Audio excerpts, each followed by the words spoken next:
네, 그동안 돈줄 조이기로 일관했던 중앙은행들이 항복을 하면서 연말 산타랠리 장세가 펼쳐지고 있는데요. 계속해서 연말 산타랠리 갈 수 있을지 알아보도록 하겠습니다. 주식 스터디 방송 시작하겠습니다.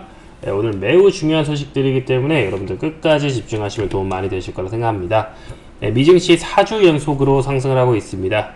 현재 연말 랠리 기대감이 솔솔 불어온다는 소식인데요. 일단 차트 한번 보시면 현재 주봉입니다. 미국 주식이 4주 연속 상승하고 현재는 이제 보합권에 위치되어 있죠. 이번 주는 일단 보합권을 펼쳐줬는데 모르죠. 어느덧 좀 있으면 또 신고가를 갈 수도 있고 어느덧 신고가가 그렇게 멀지가 않았습니다. 나스닥도 뭐 많이 남아있긴 하지만 그래도 그렇게 멀진 않고 S&P나 다우 기준으로는 거의 신고가까지 와 있는 상황이에요. 그래서 연말에 이 좋은 분위기에 힘입어서 산타랠리로 신고가를 돌파해낼 수 있을지 아주 주요 관전 포인트가 될 것 같은데요. 최근 미국 증시 상승하고 있는 것들은 금리 인상의 종료 기대감으로 국채 수익률이 하락하고 있기 때문입니다. 5.5%까지 치솟았던 국채 수익 10년물 수익률이 4.4%까지 빠지면서 상당히 금리 인하에 대한 압박이 심해지는 거고요. 설령 이렇게까지 국채 금리가 떨어지게 되면은 기준금리를 굳이 내리지 않더라도 은행의 시중금리는 떨어질 수 있고요. 그리고 이 금리가 떨어지게 되면 이 유동성들이 주식으로 흘러 들어올 수 있기 때문에 꼭 기준금리가 내리지 않더라도 엄청난 호재가 될 수 있습니다. 현재 미국 최근 증시가 이제 동력이 금리다. 연준이 시장에 청신호를 보내고 있고 현재 랠리가 연말까지 지속될 것. 지난 7월부터 10월까지 연준의 금리 인상이 장기화할 수 있다는 우려로 미국 증시는 약세를 면치 못했지만 연준의 금리 인상이 사실상 종료됐다라는 의미입니다. 이제는 금리 인상을 말하는 전문가, 금리 인상을 말하는 기관 담당자 이런 사람 하나도 없습니다. 무조건 인하를 말하거나 최소 동결인데 이제는 인상 자체를 말하지 않고 있다라는 것만으로도 피크를 찍었다라는 것만으로도 시장에는 상당히 긍정적인 분위기가 나오고 있습니다. 이런 흐름에 따라서 미국과 중앙은행, 유럽 중앙은행은 다소 좀 늦은 흐름으로 나올 수 있을 것 같다라고 자꾸 표방을 하고 있지만 현실적으로는 굉장히 어려운 상황이고요. 봤더니 이제는 금리 인하를 하는 은행들이 훨씬 많다라는 겁니다. 투자자들이 1년 넘게 기다려온 인하 행진이 시작이 된 것 같습니다. 연준도 내년 중순께 인하 대열에 동참할 거라고 하는데 현재 시장을 봤을 때는 연준도 시장을 더 빨리 앞당길 수가 있죠. 금리 인하를.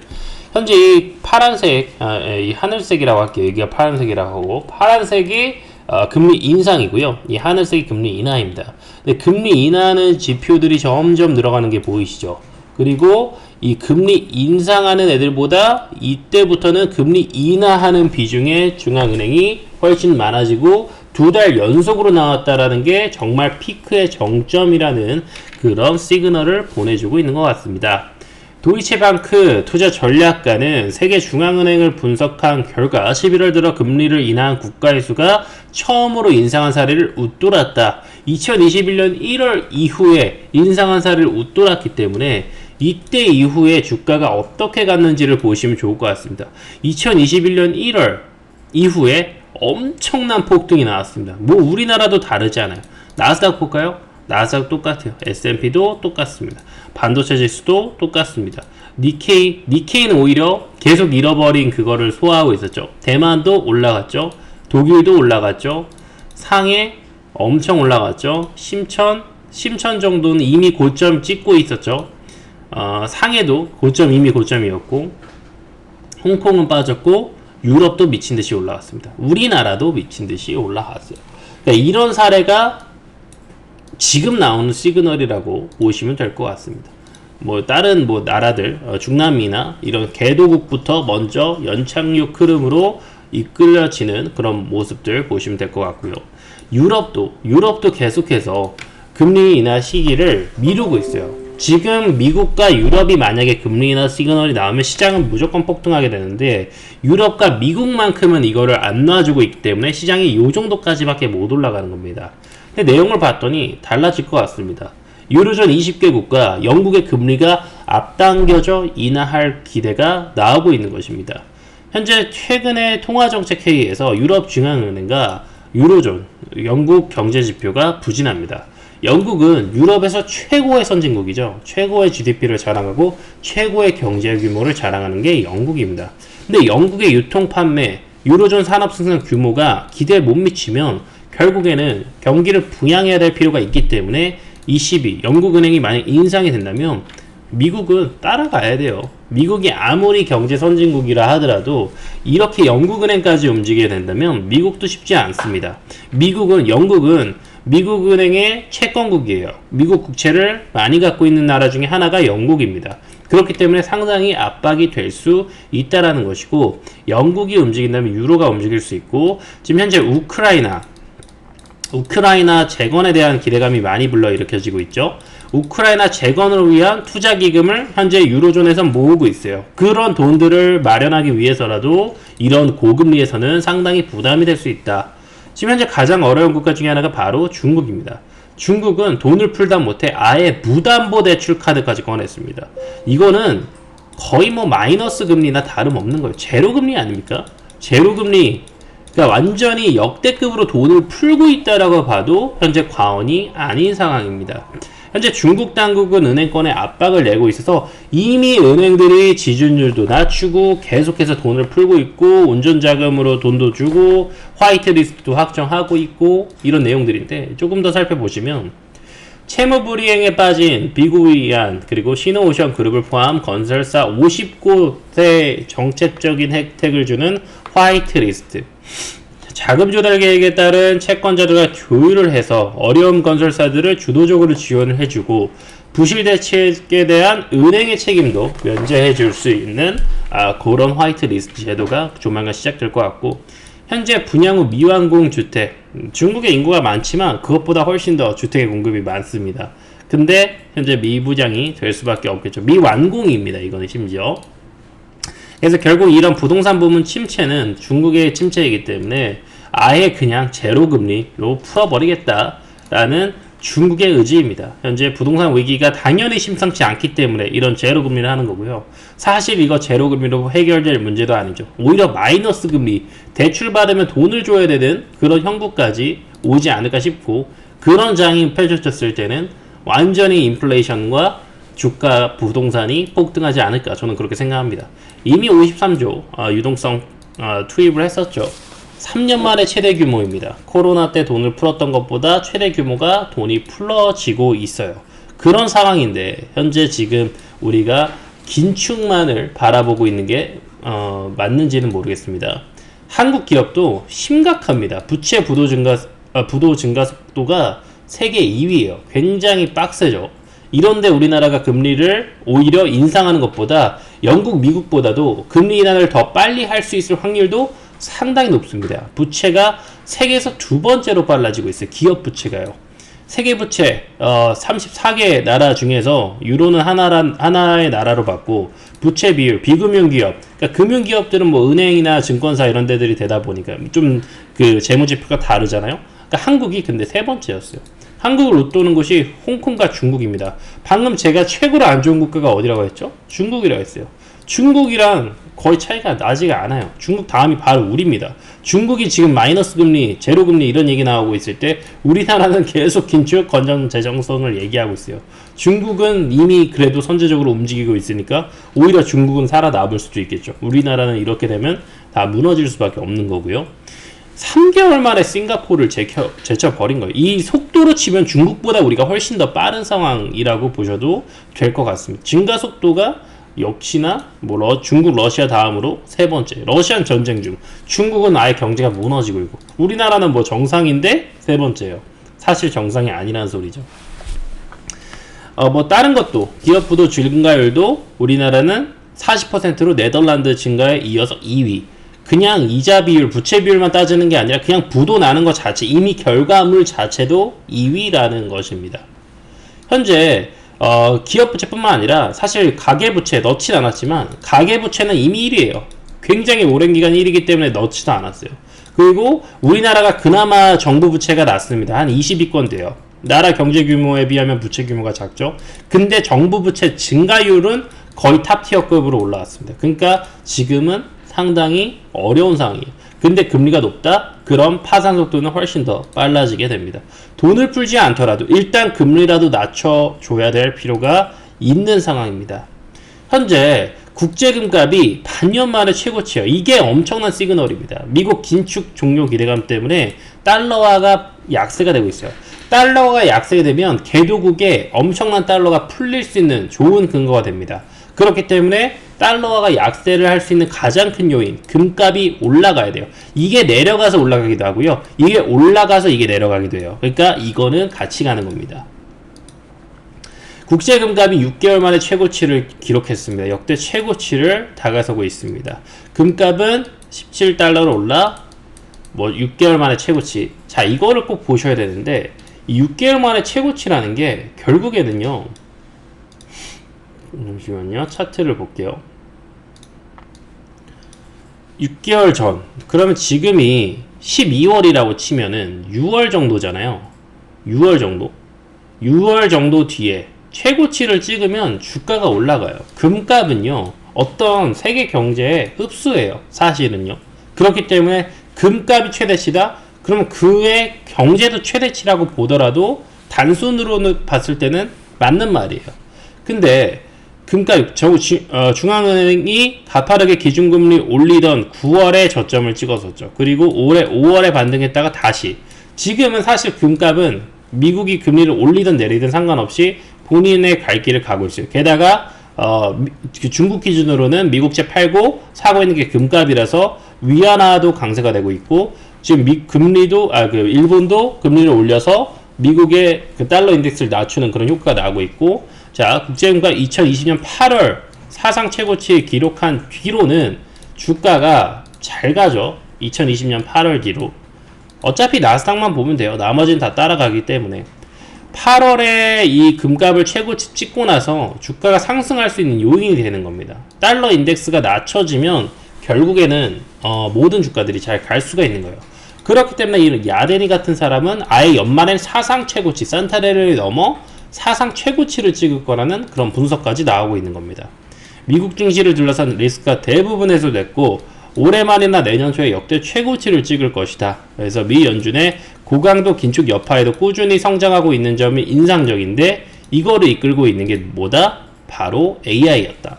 AI 같은 기술 혁신이 향후 몇 년간 생산성 붐을 일으킬 것이다. 그래서 성장과 수익이 극대화될 것이고 기존에 제시했던 지수 전망치보다 훨씬 더 이게 보수적이었고 그거보다 더 올라갈 것 같고 2020년